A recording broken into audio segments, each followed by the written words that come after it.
Welcome to Jello Impact, where we build and test every single character to help you decide who you want to wish for and build. Today we're going to be talking about the Pyro element. Almost every other element has seen teams with massive power spikes since Dendro, but has Pyro been left in the dust? Top of the meta staples like Xiangling, Hu Tao, they used to run the meta, but now nobody seems to talk about them anymore. Are they being power crept out, or are they just as strong as ever, and people are just more focused on the new and shiny things? A lot of prominent theory crafters, a lot of prominent faces in the meta community have been talking about how Pyro is not a great element anymore. They just happen to have these really strong characters like Hu Tao, like Xiangling, like Bennett, and if these characters didn't exist, the element itself is not good. And this has been even more prominent since Dendro. Of course, we've gotten some new teams with Burgeon, but more often than not, people are not talking about Pyro anymore. Of course, I just want to start with the disclaimer here. We're not talking about are these characters weak, because Hu Tao is not a weak character. Hu Tao is a fantastically strong character. So is Xiangling, so is Bennett, obviously. We're going to be talking about the element itself. Is the element itself weak, or is it doing more harm than good when it comes to these characters? Two things make up an element, one being the reactions of that element.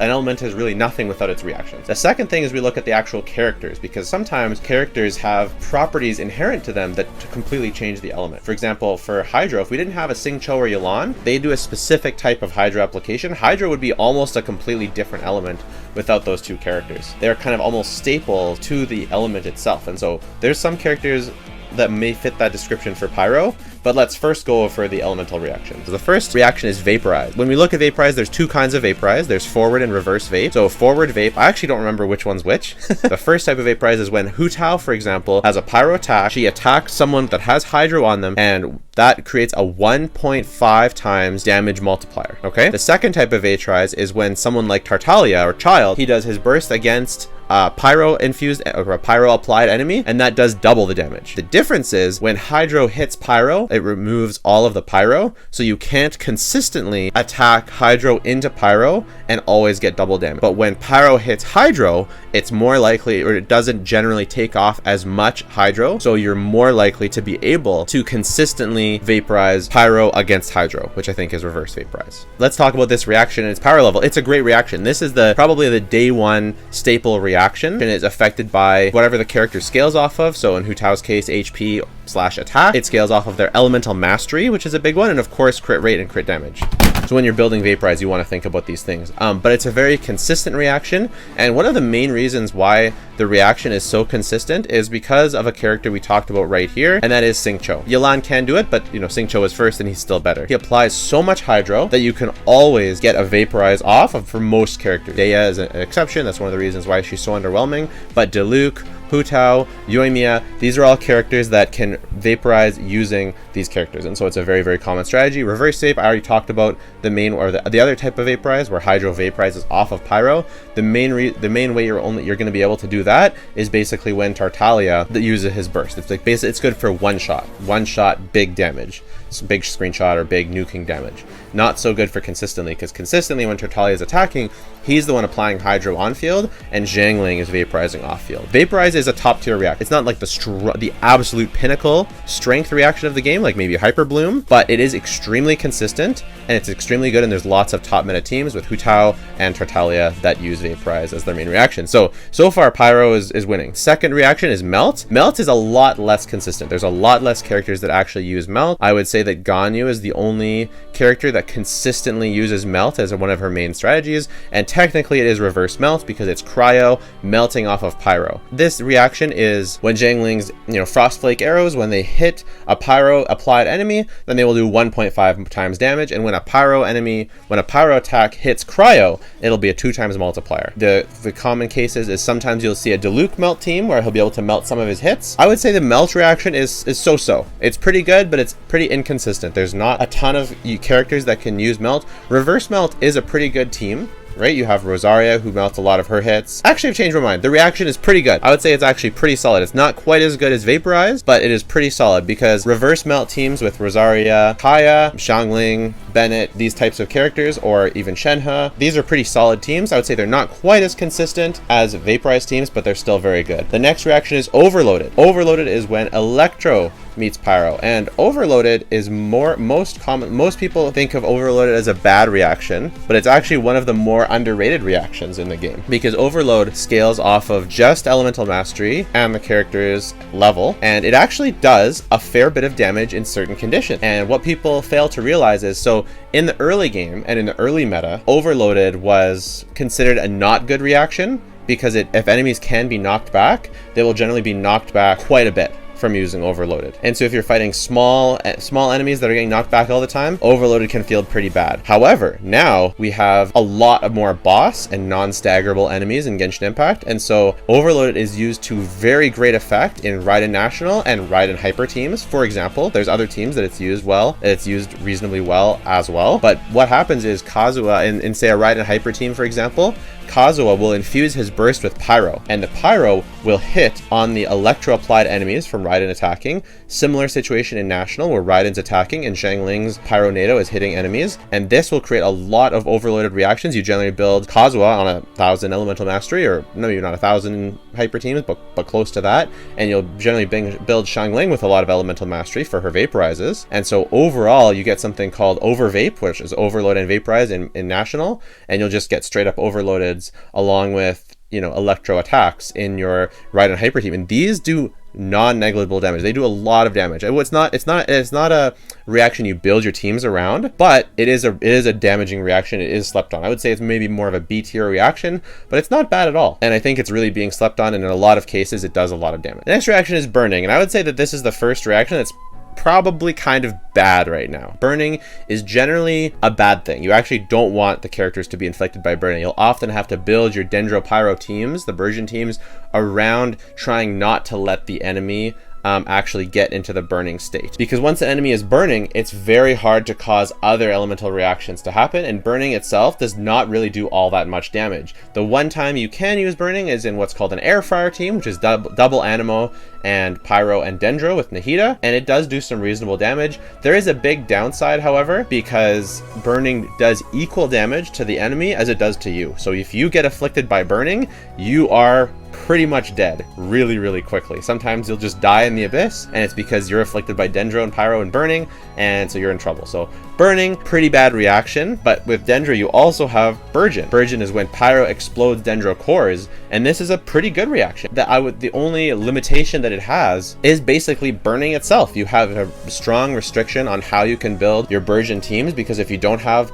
another element applied, like Electro, putting Fischl in your Toma team, or using Thundering Furry Razor in your Burgeon Razor team, then burning can easily overload your Burgeons, and it can be really, really annoying to play. And of course, the second issue is that Hyper Bloom is just so much easier to play and pretty much just as strong. It's stronger in single target, and it's just as strong in single target. It doesn't have AoE, but that downside is more than made up for the fact by you can put generally better characters in those teams. Burgeon, not too bad, but not too amazing either. And the final reactions are Crystallize, which is obviously terrible, but that's not really anything unique to Pyro, and then Swirl, which makes mono pyro teams. Mono pyro teams are some of the better mono element teams in the game, right? Mono electro, not quite as good. Mono hydro, not as good. Mono cryo is quite good. I think it's pretty underrated in my opinion, but mono pyro is one of the better AoE teams in the game. And so overall, when we're looking at the Dendro reactions, they are pretty good, right? There's a couple especially that are very good, but a lot of the earlier reactions like Vaporize and Melt rely on the actual character scaling. When we look at Aggravate, when we look at Quicken and Spread, when we look at Hyper Bloom, when they look at Nilu's Blooms,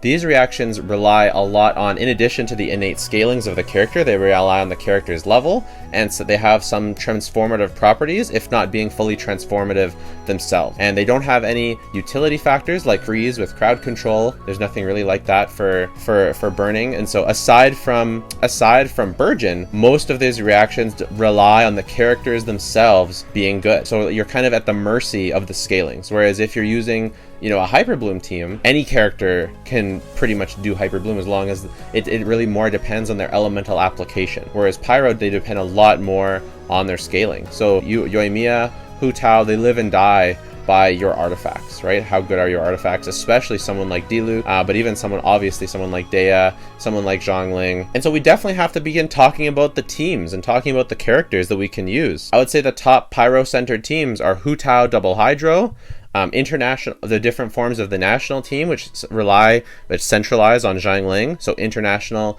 national, Raiden national teams. Those are basically either using Raiden or Tartaglia or Sucrose national or anything like that. They basically center on the core. We can't really talk about Pyro teams without talking about the core, the god duo of Xiangling and Bennett, right? It was no joke that these two characters, you can basically put them with anyone and they're going to be good. With anyone with Kazuha, you can add Dea, you can add Klee, you can add whoever you want, and it's going to be a pretty darn good team because these two in themselves are so strong. You add a Sing Cho. Every Pyro character is balanced with Sing Cho in mind. You can see that Hoyoverse really they want to break out from that constraint. They didn't want every Pyro character to be tied to Sing Cho, so they released Dea, who doesn't work with Sing Cho. And so all of a sudden, we can see the limitations of the Pyro element itself, right? With Dea, finally we can see, okay, here's a character that has not amazing scalings, but honestly they're actually not terrible scalings when you compare her to other Pyro units. But where she falls off is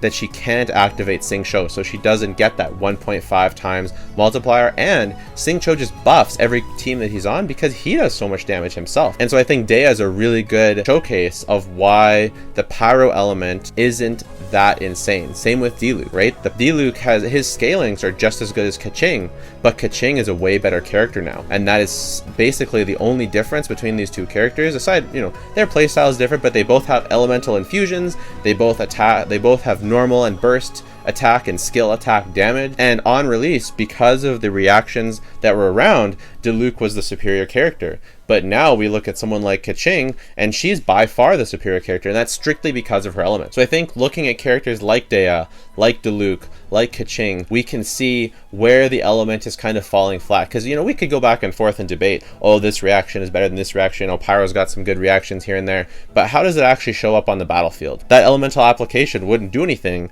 if it wasn't a useful element to apply. And then Burgeon teams, we basically only have two to three Burgeon appliers, but there is one final thing that I want to talk about that may shift the tides a little bit, because right now, let's look at something. Let's open up our character archive here, and let's look at the last time a limited Pyro 5-star was revealed. Because if we look at Dendro, right, we've gotten tons of limited Dendro characters. Hydro, we've gotten recent Hydro characters, recent Electro characters, recent Animo characters, another recent Dendro character. Kind of getting a while back now, most recent limited Cryo 5-star to be released. The most recent Geo 5-star to be released, as we've been due for a Geo for a long time now. But when was the last Pyro limited 5-star? It was Yoimiya. Yoimiya was the last limited Pyro 5-star. Of course, Dea is a new 5-star. Pyro 5-star, but she's not a limited banner 5-star. She's a standard banner 5-star. She joined frickin' so long ago. So long ago. And she was considered a worse version of Hu Tao because she basically does the same thing. Hu Tao was released almost at the beginning of the game. Are you kidding me? We've only had 2 limited 5. Oh, sorry. There's 3. And there's Klee, right? Who is generally considered one of the weaker limited 5-stars in the game. So Hu Tao is the only Pyro limited 5-star we've had since the beginning of the game that wasn't, that hasn't been considered just a worse version of other characters. Klee's not really a worse version, but she's pretty weak, right? She's pretty weak. And Yoimiya is a single target, vaporized Pyro DPS just like Hu Tao. We basically have 2 of the same characters and 1 weak character. So I think when we say that Pyro is not in a good place, like, look at how many Hydro characters we've had. Kokomi, Yelan, Ayato, Tartaglia, all amazing Hydro characters that bring something unique, relatively. Well, Yelan's unique because she's another Sing Cho. Even Cryo, we've had Ganyu, Ayaka, Shenhe, and we've had Eula, who is unique, right? We have so many characters to evolve the meta of that element. Even Geo, Zhongli, Albedo, and then Ito, and Goro, a really big thing, right? We haven't even had any Pyro 4-stars. When was the last? We had Toma, and he's our only Burgeon character, right?